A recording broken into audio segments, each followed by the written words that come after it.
야구 선수 중에 이종범이라는 선수가 있습니다.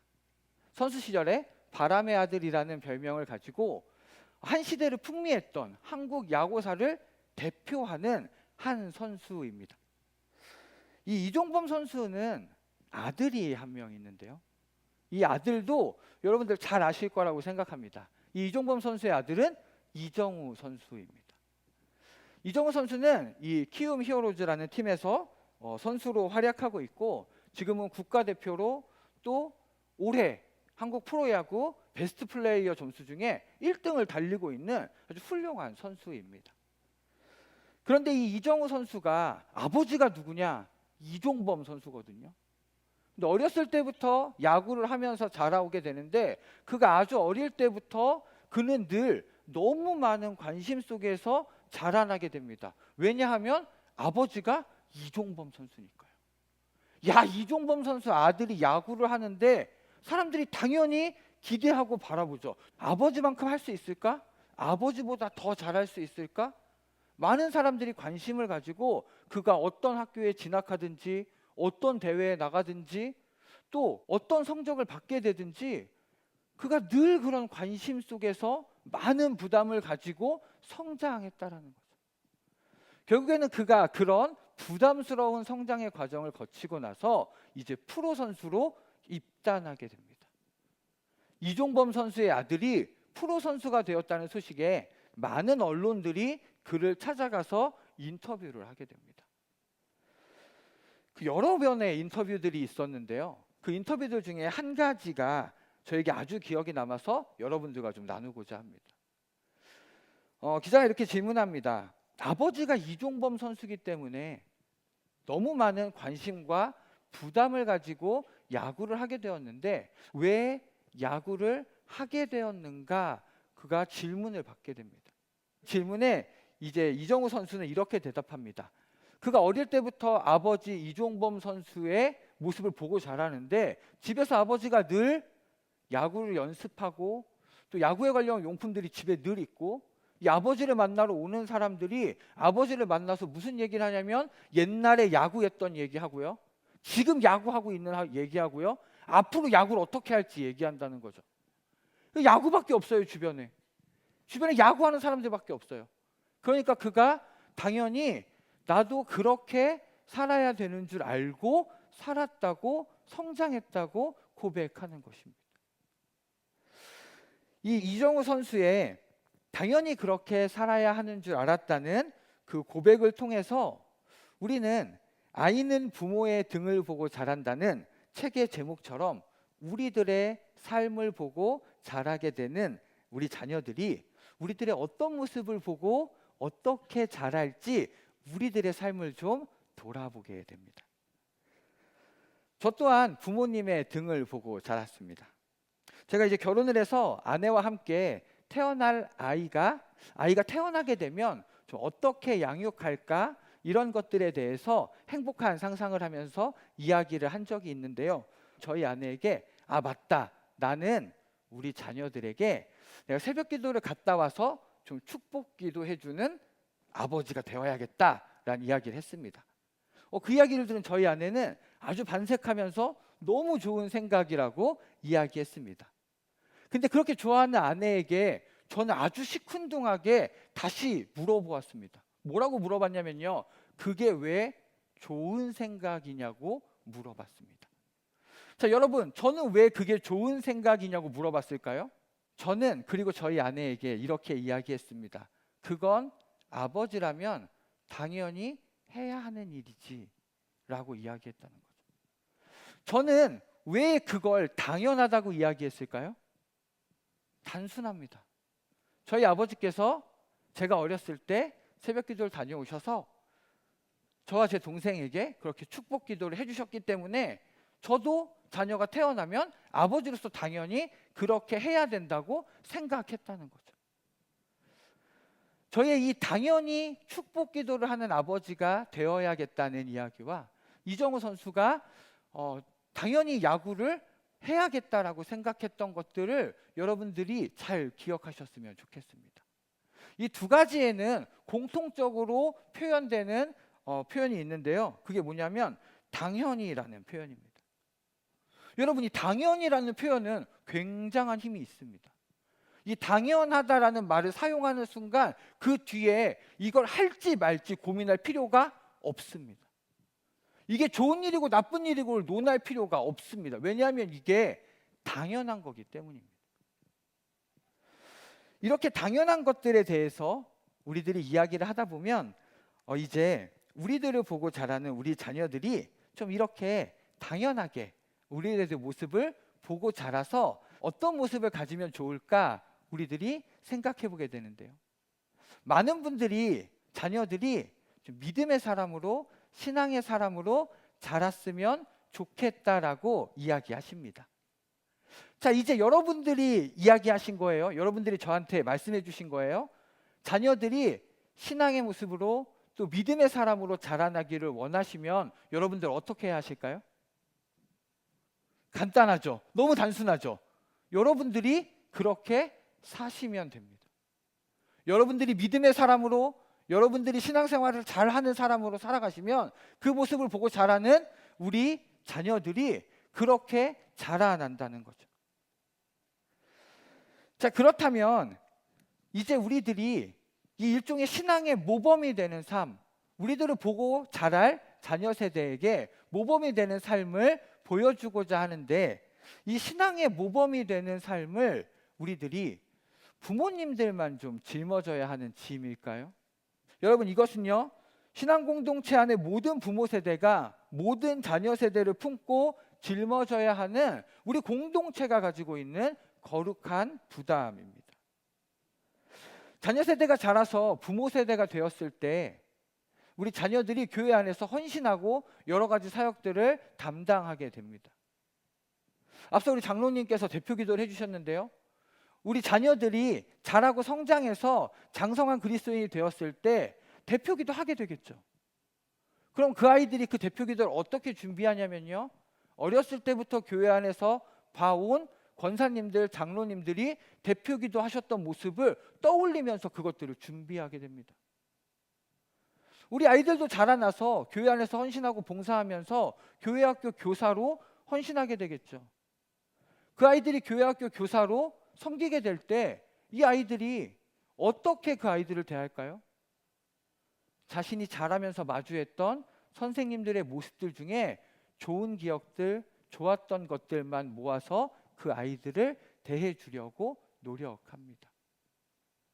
우리들 모두가 이 교회 공동체 안에서 함께 자라나는 자녀 세대에게 보여주어야 하는 신앙의 모범된 모습이 있습니다. 여러분들의 모습들을요, 우리 자녀 세대가 보고 자라난다는 것입니다. 그렇기 때문에 여러분들이 지금 분명하게 올바른 신앙의 모범된 삶의 모습을 가지셔야 합니다. 여러분들께서 신앙 공동체 안에서 신앙의 모범된 모습을 보여주시고 또 그 역할을 잘 감당하시는 여러분들이 되시기를 주님의 이름으로 축원해 드립니다. 이런 신앙의 모범이 가지는 중요성은 함께 읽은 본문의 말씀에 등장하는 사람들을 통해서 잘 살펴볼 수 있습니다. 함께 읽은 본문의 말씀 그리고 전후에는 부모와 자녀가 함께 등장하게 되는데요. 한나와 그의 자녀인 사무엘과 엘리와 그의 자녀인 홈니와 비느하스가 등장합니다. 이 사무엘과 엘리의 자녀들은 말씀에서 대조적으로 비교되는 모습을 보여주는데요. 먼저 함께 읽었던 2장 26절의 말씀처럼 사무엘은 점점 자라나면서 하나님과 사람들에게 은총을 더욱 받았다는 모습을 우리들이 볼 수 있습니다. 뿐만 아니라 여러분들께서 이 사무엘의 모습을 익히 잘 알고 계시죠. 한나의 서원으로 인해서 성전 안에서 자라나고 그가 훗날 이스라엘의 마지막 사사로 제사장으로서 그 역할을 온전히 감당하며 하나님의 사람으로 살아가는 모습을 여러분들이 기억하실 것입니다. 근데 제사장인 엘리의 자녀들의 모습은 조금 다릅니다. 많이 다릅니다. 말씀에서 이 홈니와 비느하스의 모습을 볼 수 있는데요. 12절 말씀에 이렇게 이야기합니다. 엘리의 아들들은 행실이 나빠 여호와를 알지 못하더라.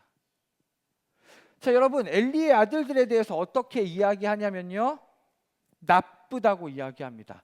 한 절 말씀 속에 분명하게 엘리의 아들들이 어떤 사람인지 설명하는데 나쁜 사람들이라는 거죠. 근데 어떻게 나쁘냐 했을 때 여호와를 알지 못한다고 이야기합니다. 이 여호와에 대해서 알지 못하는 것을 표준세번역 성경으로 보면 더욱더 그 뜻을 분명하게 알 수 있는데요, 이렇게 나타납니다. 엘리의 아들들은 행실이 나빴다. 그들은 주님을 무시하였다. 여러분이 주님을 무시하였다는 것은요, 이들이 하나님께서 살아계심을 아는데도 불구하고 마치 하나님이 계시지 않는 것처럼 악한 일을 저질렀다는 것입니다. 그뿐만 아니라 그들은요, 24절 말씀에 나타난 것처럼 그들이 악한 일을 저지르는 것을 넘어서서 다른 이스라엘 백성들을 범죄하게까지 만듭니다. 악한 영향력까지 보여주고 있다는 거죠. 자, 제사장의 아들들입니다. 그럼에도 그들이 하나님이 안 계신 것처럼 악한 일을 저지릅니다. 자, 이렇게 사무엘과 엘리의 두 아들들이 비교돼서 나타납니다. 자, 그럼 우리 이제 거꾸로 이 서로 상반된 삶의 모습을 보여주는 자녀들의 부모가 어땠는지 그 부모들의 모습을 한번 보게 됩니다. 자, 그 부모들의 모습을 보면 한나와 엘리는 하나님의 성전에서 처음 마주하게 됩니다. 처음 마주할 때부터 그렇게 좋은 모습으로 만나지 않아요. 한나는 남편에게 사랑받았지만 아이가 없습니다. 그래서 그가 하나님 앞에 나아가서 하나님께 눈물로 기도합니다. 하나님께서 아이를 주실 것이라는 믿음을 가지고 그녀가 눈물로 하나님께 아이를 달라고 기도합니다. 그때 제사장인 엘리는 한나가 기도하는 모습을 바라봐요. 근데 한나가 소리를 내지 못하고 입술만 움직이고 속으로 기도하는 모습을 보고 이 엘리가 제사장인데도 불구하고 한나에게 가서 이야기합니다. 뭐라고 이야기하냐면요, 술에 취해 있지 말라고 이야기합니다. 포도주를 끊으라고 이야기합니다. 한나는 그 이야기를 듣고 황급하게 그 자리에서 아니라고 이야기하면서 자리를 떠나게 되죠. 자, 이 엘리와 한나의 모습을 통해서 우리가 알 수 있는 이 둘의 분명한 차이점이 두 가지 있습니다. 첫 번째는 지금 영적인 상태가 다르다는 것입니다. 한나는 하나님께서 주실 것을 믿고 하나님 앞에 눈물로 기도합니다. 어쩌면 그가 의지할 때가 하나님밖에 없었을 수도 있습니다. 그가 붙잡을 때가 하나님밖에 없었을 수도 있습니다. 그럼에도 불구하고 결과론적으로 그녀는 하나님 앞에서 기도합니다. 그런데 엘리는 한나가 간절하게 기도하는 모습을 알아보지 못할 만큼 그가 영적으로 무너져 있음을 보여주게 됩니다. 또 다른 것은요, 장소의 문제입니다. 지금 한나와 엘리가 서로 다른 장소에 있는데요, 한나는 하나님 앞에서 기도합니다.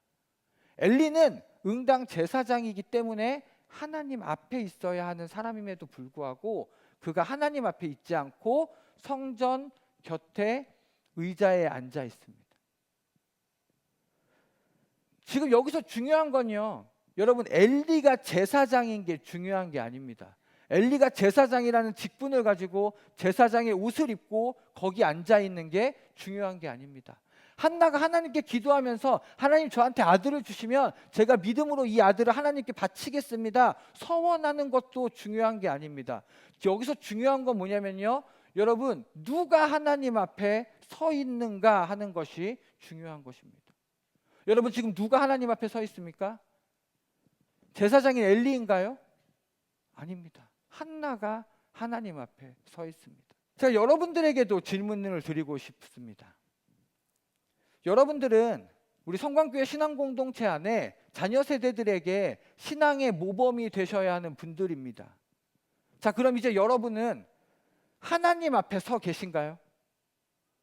지금 여러분들의 삶의 모습이, 여러분들의 신앙이, 여러분의 믿음의 상태가 하나님 앞에 서 있는 사람인가요? 라는 질문 앞에 어떻게 대답하실 수 있나요? 하나님 앞에서라는 표현은 여러분 추상적입니다. 누가 얼만큼 가야 하나님 앞에 있고 하나님 앞에 서기까지 얼만큼 남았다고 이야기할 수 없습니다. 그럼에도 불구하고요, 여러분, 우리는 나 스스로에게 이 질문을 하게 되었을 때 분명하게 내 스스로가 답할 수 있습니다. 내가 지금 하나님 앞에 서 있는지 그렇지 않은지 내가 압니다. 여러분께서 하나님 앞에 서 계셔야 합니다. 여러분께서 하나님 앞에 서 계셔야 우리 자녀들이 하나님 앞에 선 사람으로 자라나게 됩니다. 여러분들이 하나님 앞에 서 있는 모습을 보여주셔야 우리 아이들도 하나님 앞에 서 있는 모습을 바라보며 자라나게 됩니다. 제가 앞서서 여러분들에게 이 추상적인 것이기 때문에 우리들이 스스로 질문하고 답을 얻을 수 있다고 말씀드렸는데요. 제가 이것을 아주 특별하게 깨닫게 된 계기가 있습니다. 이 계기 안에는 좋은 신앙인의 모습도 함께 들어있기 때문에 여러분들이 이 이야기를 들으시면서 신앙인의 좋은 모습을 같이 한번 그려보셨으면 좋겠습니다. 제가 어린 시절 자라온 교회를 섬겨주셨던 목사님이 계십니다. 그 목사님께서 이제 제가 대학에 들어가실 때 임지를 옮기셔서 다른 교회에서 이제 사역을 하시게 되셨습니다. 저는 신학생이었기 때문에도 그렇고 목사님을 아주 좋아했기 때문에 목사님께서 새롭게 사역하시는 교회에서 드려지는 첫 번째 예배인 부임 예배에 참석하게 되었습니다. 그렇게 예배를 드리고 그 예배 시간에 예배가 끝나갈 때 사실은 예배 시간이지만 그 예배 시간에 하이라이팅, 그 목사님의 인사말을 하는 시간이 되었습니다. 새로운 담임 목사님이 어떤 말씀을 하실까? 그리고 우리 목사님이 이 새로운 곳에 오셔서 어떤 말씀을 하실까? 많은 사람들이 관심을 가지고 집중해서 보고 있었죠. 목사님께서는 올라오셔서 간단하게 자신을 소개하신 후에 이렇게 말씀하셨습니다. 여러분, 제가 예수님을 잘 믿는 목사가 되겠습니다. 그리고 인사하고 내려가셨어요. 여러분, 전 이게 너무너무 충격적이었습니다. 아니, 어떻게 그렇게 특별한 자리에서 목사님이 여러분, 제가 여러분들과 함께 앞으로 이런 것에 좀 초점을 맞춰서 이런 사역들을 하고 우리가 이런 것들에 집중해서 이런 신앙 공동체를 만들어가길 소망합니다. 이런 게 아니라 여러분, 제가 예수님을 잘 믿는 목사가 되겠습니다. 그러고 인사하고 내려가 버리셨어요. 내려가 버리셨다는 표현이 맞는 것 같아요. 저는 그 모습을 떠올리면서 제가 신학생으로 전도사로 목사로 성장하는 과정 속에서 계속해서 고민했습니다. 왜 그렇게 얘기하셨을까? 혹시 목사님이 너무 긴장하셔서 준비한 말씀을 잊어버리셨나? 원고를 안 들고 올라가셔서 그러셨나? 아니면 시간이 좀 늦어져서 뒤에서 좀 재촉해서 말을 빨리 끊으셨나? 여러 가지 고민들을 하게 됐죠. 그런데 제가 이런 생각을 거듭하고 저도 신학생에서 전도사로, 전도사의 목사로 이제 성장하는 과정을 거치면서 예수님을 잘 믿는다는 표현이 얼마나 큰 힘을 가지고 있는지 깨닫게 되었습니다. 여러분, 예수님을 잘 믿는다는 표현을 앞에 붙이면 그 뒤에 어떤 말이 와도 다 괜찮습니다. 자, 여러분, 예수님을 잘 믿는 목사님이 기도하지 않을 수 있을까요? 예수님을 잘 믿는 목사님이 하나님의 사역을 게을리할 수 있을까요? 예수님을 잘 믿는 목사님이 예수 그리스도의 십자가 외에 다른 것에 눈길을 둘 수 있을까요? 아닙니다. 목사님께서는 목사로서, 하나님의 사람으로서 그 자리에서 자기가 보여줄 수 있는 최고의 결단을 이야기하신 것입니다. 저는 여러분들에게도 좀 도전하고자 합니다. 여러분도 예수 잘 믿는 분들이 되시길 소망합니다. 여러분들 한 분 한 분이 예수님을 잘 믿는 집사님이 되시고요, 예수님을 잘 믿는 권사님이 되시고요, 예수님을 잘 믿는 장로님이 되어주셔야 합니다. 왜냐하면 여러분들을 보고 우리 자녀 세대가 자라납니다. 여러분들이 예수님을 잘 믿는 사람의 모습을 갖고 계셔야 우리 자녀들도 예수님을 잘 믿는 사람으로 살아가게 된다는 것입니다. 그래서 여러분들, 우리 자녀 세대가 예수님을 잘 믿는 믿음의 사람으로, 하나님의 사람으로 자라날 수 있도록 여러분들이 먼저 결단하시고 여러분들이 먼저 예수님을 잘 믿는 삶을 살아가셔야 합니다. 자, 그렇다면 이제 우리들이 이 예수님을 잘 믿는 사람이 어떤 사람인지 생각해 봐야 합니다. 자, 여러분, 예수님을 잘 믿는 사람은 어떤 사람인가요? 제가 지금 여러분에게 도전했어요. 여러분, 우리가 예수님을 잘 믿는 사람이 됩시다. 이렇게 도전했는데, 그럼 예수님을 잘 믿는 사람은 어떤 사람인가요? 여러분 스스로가 생각하셨을 때, 이 질문을 듣게 되셨을 때 머릿속에 떠오르는 예수님을 잘 믿는 사람의 모습이 있으실 겁니다. 분명하게 있으실 거예요. 왜냐면요, 여러분, 예수님을 안 믿는 사람도, 교회를 안 가는 사람도 혹시 예수님을 잘 믿는 사람은 어떤 모습일까라고 물어보면 대답을 해요. 교회를 열심히 가는 사람이라든지 아주 착한 사람이라든지 성실한 사람이라든지 예의 바른 사람이라든지 뭐든 얘기한다는 거죠. 여러분들은 예수님을 믿는 하나님의 사람이기 때문에 더욱더 명확하게 예수님을 잘 믿는 사람이 어떤 사람인지 여러분들이 머릿속으로 그리셨을 거라고 생각합니다. 어떤 분은 이 질문 앞에서 열심히 기도하고 예배하는 모습을 떠올리셨을 수도 있어요. 또 어떤 분은 아주 헌신적으로 교회 공동체 안에서 봉사하는 모습을 떠올리셨을 수도 있습니다. 어떤 분은 아주 따뜻한 마음으로 다른 사람을 품고 위로하고 격려하는 모습을 그리셨을 수도 있어요. 또 어떤 분들은 아주 어려운 사람들을 마음을 다해서 돕는 모습을 그리셨을 수도 있습니다. 자, 이제 여러분들은 이 여러분들의 머릿속에 떠오른 예수님을 잘 믿는 사람의 모습을요, 여러분들의 삶의 모습으로 바꿔나가시면 됩니다. 지금 떠오르신 것을 여러분들의 삶의 모습을 바꿔서 내가 예배 잘 드리는 사람의 모습이 떠올랐는데 내가 예배 잘 드리는 사람이 되면 그 다음에 또 떠오르는 게 있으세요. 그럼 또 바꿔가시면 됩니다. 여러분들이 삶의 자리에서 그렇게 예수님의 잘 믿는 사람의 모습으로 여러분들의 삶의 모습을 하나하나 바꿔나갈 때 여러분들이 치열하게 여러분들의 삶의 자리에서 그렇게 살아가고자 발버둥칠 때 여러분들의 자녀들이, 우리 자녀 세대들이 여러분들의 모습을 보면서 이 자녀 세대들도 치열하게 싸우고요, 이 자녀 세대들도 발버둥치면서 예수님을 잘 믿는 사람의 모습으로 살아가게 된다는 것입니다. 자, 여러분이 하나님 앞에서나 예수님을 잘 믿는 사람이라는 표현은 사실은 추상적입니다. 제가 앞서 말씀드렸던 것처럼 이 추상적인 것에는 특별한 힘이 있습니다.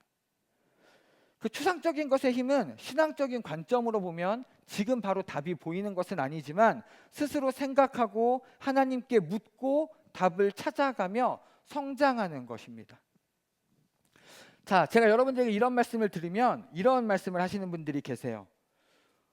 제가 하나님께 질문하고 답을 찾지 못할 땐 어떻게 해야 되죠?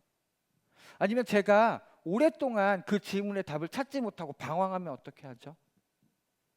아니면 제가 오랫동안 그 답을 찾지 못해서 내 신앙이 여기서 머물러서 내가 아주 오랫동안 신앙의 성장을 경험하지 못하면 어떡하죠? 걱정하시는 분들이 계세요. 근데 여러분들 걱정하지 않으셔도 됩니다. 왜냐하면요, 우리는 분명하게 이 추상적인 것 안에서 우리들이 묻고 답을 구할 때 그 답을 찾을 수 있습니다.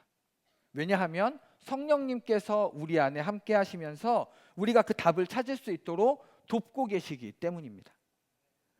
이건 제가 얘기하는 게 아니고요, 말씀 안에서 그렇게 이야기하고 있습니다. 요한복음 14장 26절에서 그렇게 이야기하는데요, 보혜사 곧 아버지께서 내 이름으로 보내실 성령, 그가 너희에게 모든 것을 가르치고 내가 너희에게 말한 모든 것을 생각나게 하리라.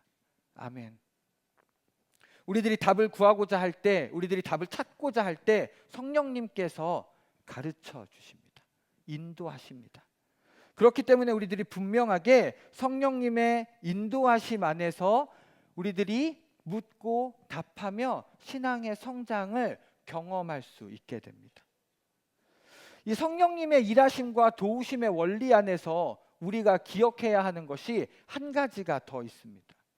그것이 무엇이냐면요, 우리 자녀들 또한 우리들과 마찬가지로 우리들과 동일하게 하나님 앞에 질문하고 답을 구하며 스스로 성장해야 하는 존재라는 것입니다. 우리 자녀들도 그리스도인이라는 것입니다.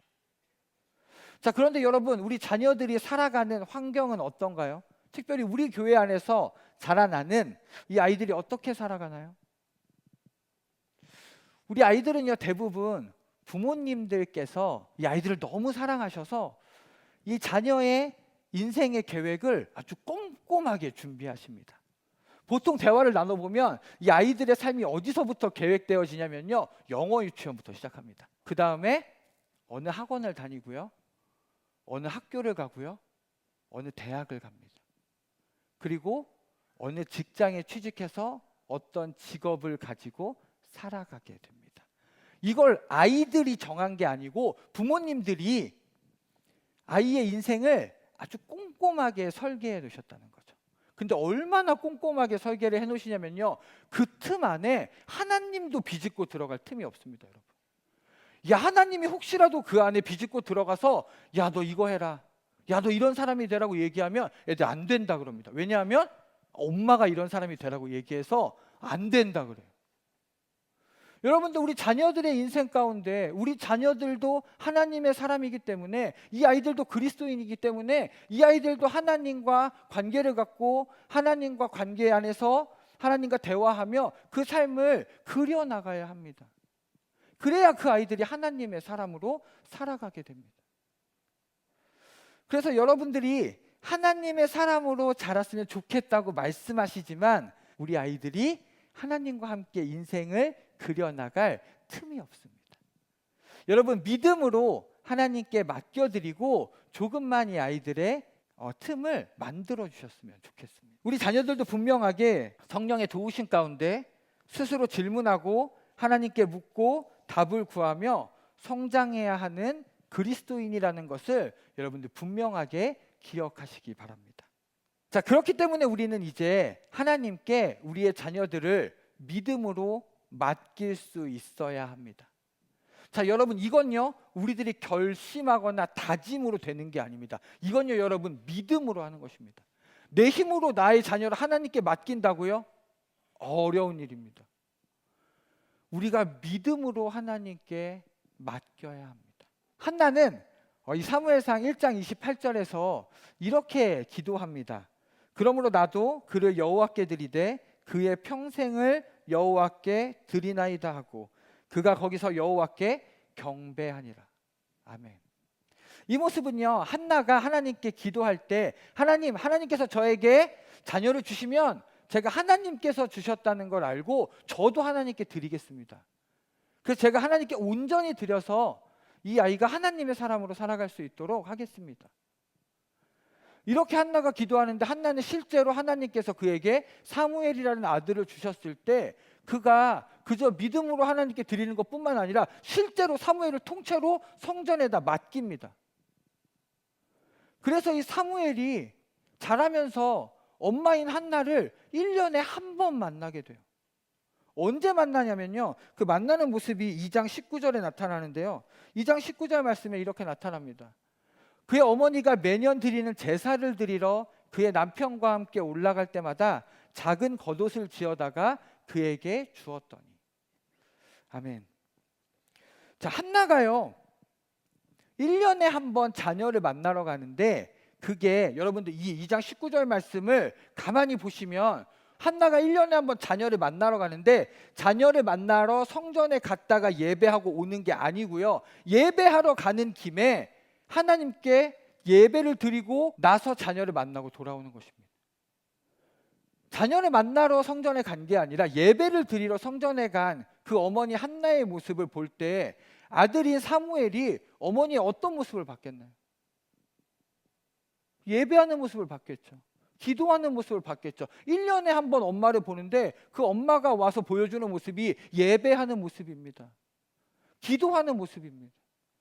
엄마를 1년에 한 번 만나서 서운할 수는 있겠죠. 그런데 그의 머릿속에 가는 데는 부모님의 모습은 무엇이냐면 예배하는 사람, 기도하는 사람이라는 겁니다. 그리고 나서 장성하게 되었을 때, 사무엘이 성장하게 되었을 때, 그가 이제는 1년에 한 번 어머니를 마주할 때마다 어머니의 그 믿음의 결단을 그도 동일하게 그 마음속에서 각인되었을 것입니다. 매년 엄마를 마주할 때마다, 1년에 한 번밖에 엄마를 보지 못할 때마다 엄마의 믿음의 선택을 사무엘도 기억했을 것입니다. 그리고 엄마의 그 순종하는 모습을 통해서 그가 하나님과의 약속이 얼마나 크고 무거운지를 깨닫게 되었을 것입니다. 그가 이런 어머니의 모습을 보며 자라게 되었을 때, 그가 나중에 장성한 하나님의 사람이 되었을 때, 그가 나중에 어머니의 모습을 떠올리면서 우리 어머니가 예배했던 것처럼, 우리 어머니가 기도했던 것처럼 나도 그렇게 예배하고 기도한다고 이야기할 수 있지 않을까요? 사무엘이 어머니의 모습을 보니까 나도 당연히 예배하는 사람으로, 나도 당연히 기도하는 사람으로 그렇게 살아야 하는 줄 알았다고 고백할 수 있지 않을까요? 이 믿음의 선택으로 귀한 신앙의 모범을 한나처럼 보여주시는 여러분들이 되어주셨으면 좋겠습니다. 한편으로는 악한 행실과 하나님을 무시하는 삶의 모습을 가졌던 엘리의 아들들도 있습니다. 자, 이 엘리의 아들들, 그 악행을 저지른 그 홈리와 비느하스의 아버지인 엘리에게 하나님께서는 이렇게 말씀하시는데요. 사무엘상 3장 13절에 이렇게 나타납니다. 엘리는 자기의 아들들이 스스로 저주받을 일을 하는 줄 알면서도 자식들을 책망하지 않았다. 그 죄를 그는 이미 알고 있다. 그래서 나는 그의 집을 심판하여 영영 없애버리겠다고 그에게 알려주었다. 하나님께서 분명하게 엘리에게 말씀하십니다. 자식들을 책망하지 않았다고 이야기합니다. 제사장인 엘리가 자식들을 다시 하나님 앞으로 불러올 믿음의 선택을 할 수 있는 때가 있었음에도 불구하고 그가 그런 믿음의 선택을 하지 않았기 때문에 하나님께 벌을 받는다고 하나님께서 분명하게 이야기하십니다. 그렇다면 거꾸로 엘리의 자녀들은 자신들이 악행을 막 저지르고 있는데 자신들을 책망하지 않는 아버지를 보면서 어떻게 생각할 수 있을까요? 그 자녀들이 이렇게 생각하지 않았을까요? 아버지께서 아무 말도 하시지 않아서 내가 이렇게 해도 되는 줄 알았습니다. 이렇게 고백하지 않을까요? 여러분들, 그렇기 때문에 우리들은 자녀들의 삶 속에서 믿음으로 선택하는 모습을 보여주어야 합니다.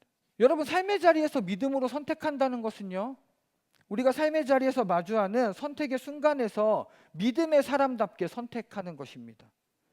단편적인 예를 들면요, 주일에 드려지는 교회 학교 아이들의 예배가 있습니다. 또 여름 사역이나 겨울 사역과 같은 시즌 사역이 있습니다. 근데 여기에 참여하는 것 대신에 우리 자녀들의 학업이나 우리 자녀들이 다른 것들을 해야 될 때, 또는 우리 자녀들이 캠프에 가고 싶다고 이야기하는데 부모님들이 다른 곳에 가야 한다고 이야기하는 경우들을 보게 됩니다. 부모님들이 자녀들의 삶 속에서 믿음의 선택이 아닌 다른 것들을 선택하는 모습을 보여주는 모습들을 많이 볼 수 있습니다. 여러분들이 그저 지금 한 번 그렇게 선택하는 게 끝나는 것이 아니라 그 모습을 아이들이 보고 배웁니다. 여러분들이 자녀들에게 믿음의 선택을 하지 않는 모습을 보여주셨고요. 그렇게 선택하도록 권하셨고요. 그렇게 하지 않아도 괜찮다고 보여주신 것입니다. 여러분, 이건 단순한 문제가 아닙니다. 여러분들이 하나님의 사람으로 우리 자녀를 믿음으로 신앙의 사람으로 양육하겠다고 말씀하시지만 전혀 다른 모습을 보여주고 계십니다. 그 아이들이 좋은 성적을 갖고요, 그 아이들이 좋은 대학에 진학합니다. 그 아이들이 좋은 회사에 취직합니다. 좋은 일이죠. 아주 좋은 일입니다. 근데 그때 가서 이제 우리 자녀들이 내가 원했던 대로 좋은 대학에 갔고 좋은 직장을 가져서 이제는 좀 교회에 왔으면 좋겠는데 우리 자녀가 교회에 오지 않아서 속상하다고 말씀하십니다. 근데 그 아이들은요, 철저하게 여러분들이 훈련시킨 믿음의 결과대로 자라났습니다. 살면서 믿음의 선택을 해본 적 없는 아이가 갑자기 30대, 40대가 되어서 믿음을 선택하는 사람이 될 수 있을까요? 없습니다. 인생을 하나님께 붙잡혀보지 않은 사람이 갑자기 하나님께 붙잡힌 사람처럼 살아간다고요? 그럴 수 없습니다. 그게 더 이상하지 않나요, 여러분? 여러분들께서 분명하게 믿음의 선택을 하는 모습을 보여주셔야 합니다. 저는 오늘 이 시간 여러분들이 믿음의 사람으로 믿음의 선택을 하는 삶을 살아가시기를 결단하기를 소망합니다.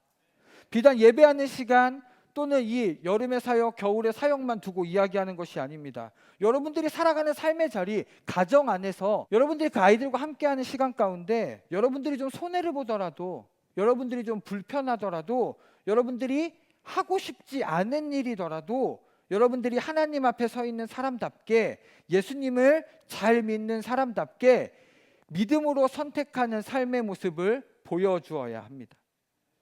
우리에게도 한나와 같은 믿음이 있기를 소망합니다.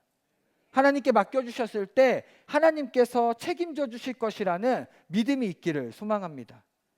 나의 욕심대로, 내 뜻대로 하는 것이 아니라 하나님의 뜻대로, 하나님의 인도하심으로 하나님의 품 안에서 자라나는 자녀의 모습을 기대하시는 여러분들이 되시기를 주님의 이름으로 축원해 드립니다. 우리가 당장은 완전한 모습을 보여줄 수는 없습니다. 왜냐하면 우리도 공사 중이기 때문입니다.